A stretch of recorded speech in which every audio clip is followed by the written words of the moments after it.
So is DopeSneakers.vip actually delivering the hype or are you just buying disappointment in a box?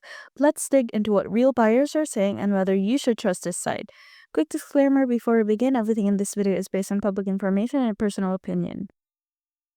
DopeSneakers.vip shows off a clean site and tons of trending sneaker styles at big discounts. Sounds great until you start reading the feedback.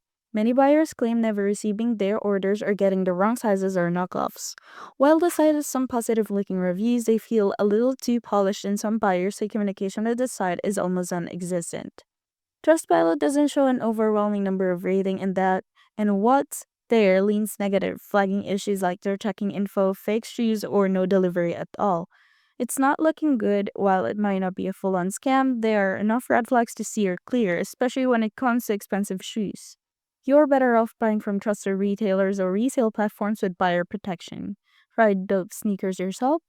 Dope explains in the comments. Hit like and subscribe for more straight-up reviews before spending your cash.